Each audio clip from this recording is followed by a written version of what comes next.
নয়, সারা দেশে সেটা আলোচনার বিষয় নয়। আসল পূর্বাঞ্চলের মানুষ শুধুমাত্র একটা কথাই বলছেন, আমরা মোদীকে গোটা সমাজকে একটা খোলা বাজার বানিয়ে দিয়েছে।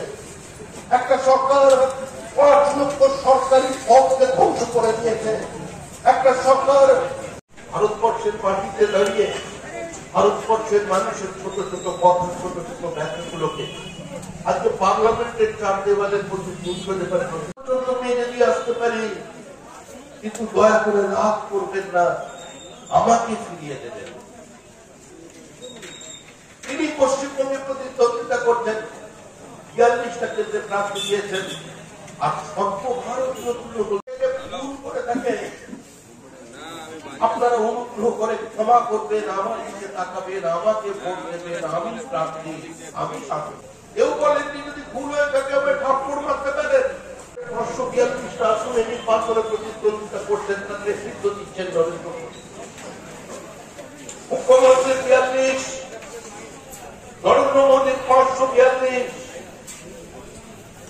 নরেন্দ্র মোদীকে কোন জায়গায় ঘুরে দাঁড়িয়ে বলতে হবে যে এখানে মাছ চুরি করেছিল, সিপিএম শুধুমাত্র আপনার কুকুরের মাছ চুরি করেছিল, তৃণমূল কংগ্রেস আপনার কুকুর শুদ্ধ মাছটাই তুলে নিয়ে চলে গেছে।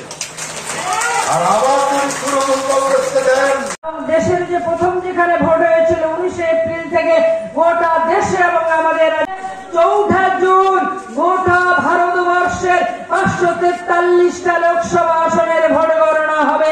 আমাদের রাজ্যের 42টা লোকসভা আসনের সেই দিনে ভোট গণনা। আপনাদের কাছে তাই বলতে চাই, আমাদের দেশের যে মাননীয় প্রধানমন্ত্রী নরেন্দ্র দাস মোদীজির একটাই স্লোগান, সবকা সাথ, সবকা বিকাশ, সবকা বিশ্বাস। আমাদের দেশের মাননীয় প্রধানমন্ত্রী নরেন্দ্র দাস মোদীজি তিনি শুধু আমাদের দেশের প্রধানমন্ত্রী নন, ইতিমধ্যেই তিনি আমাদের গোটা বিশ্ব শিক্ষামন্ত্রী জেলখানায়, খাদ্যমন্ত্রী জেলখানায়, অনেকে মন্ত্রী, এমএলএ, শিক্ষা দপ্তর, খাদ্য দপ্তর, জেলে ফেলে সব জায়গায় রয়েছে। সেজন্য এদের আর রাখা যাবে না। আজকে পশ্চিম বাংলায় মমতা ব্যানার্জি দুর্গাপূজার বিসর্জন বন্ধ করে দিয়েছিলেন মহরমের তাজিয়া যাওয়ার জন্য। আজকে আপনাদের প্রশ্ন, আমার প্রশ্ন আপনাদের কাছে, তৃণমূলের নেতাদের কাছে, মমতা ব্যানার্জি কিন্তু মহরমের তাজিয়া বন্ধ করতে পারেননি, তিনি দুর্গাপূজার বিসর্জন বন্ধ করে দিয়েছিলেন। ওনার বক্তব্যের পরে আমার কিছু বলার নেই, যেহেতু আমাদের নেতা সম্মানীয়